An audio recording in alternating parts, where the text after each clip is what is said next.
This is the BBC News with Fiona MacDonald. Lithuania's President Gitanas Nausėda says the EU should react decisively after a plane carrying a Belarusian opposition activist was diverted to Minsk. President Nausėda was speaking to the BBC. We should react and very decisively and immediately. We have the European Council meeting tomorrow, and I will raise this issue in this meeting. And I will ask for additional sanctions which could be imposed on the Belarusian regime, because otherwise this regime becomes too big a threat for just safety of civil aviation in the world. A short time ago, the United States strongly condemned the forced diversion of the plane and the arrest of the Belarusian opposition journalist Roman Protasevich. The State Department said it was a shocking act that had endangered the lives of more than 120 passengers, including US citizens.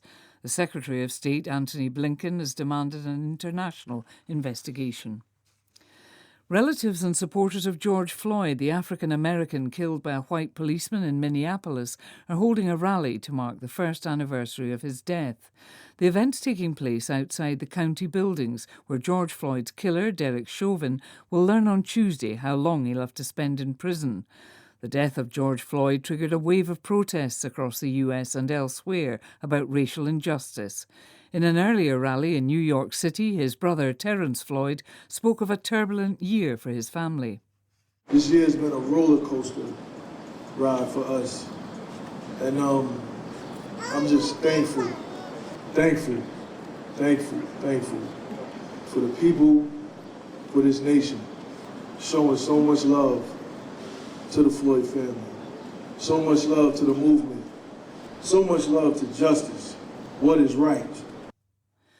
The Brazilian President Jair Bolsonaro has led more than 1,000 of his supporters in a motorcycle ride through Rio de Janeiro in defiance of coronavirus restrictions.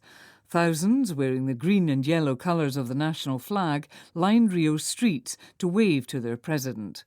Leonardo Rocha has more details. He made a brief speech saying the coronavirus pandemic is towards the end. And as we know, he always sustained that the economy should remain open, and he defied in every possible way that he could lockdown measures and any restriction. The election is next year, and he decided that he's going to stick to his guns, and he will probably face a left-wing candidate next year. And I think what he's telling his supporters is we're not going to give up, and we are right. And he's probably hoping that the economy is going to recover. BBC News. 14 people were killed in northern Italy when their cable car plunged 20 metres to the ground as it approached a mountain summit beside Lake Maggiore. Hikers nearby were quoted as having heard a hissing sound immediately before the crash, adding to suspicions that a cable supporting the car had snapped. Our correspondent in Italy is Mark Lowen. The identity of the victims has now been released, and the majority are Italian. There were 4 Israelis and 1 Iranian on board as well. Now, there will be big questions as to how and why this happened, given the fact that the cable car had been closed for 2 years between 2014 and 2016 for maintenance, which cost more than €4 million. And that was pretty strong maintenance with new cables, etc. And it was classified as completely safe afterwards, of course, to reopen. And then it had just opened again after the second COVID lockdown. It opened on the 24th of April.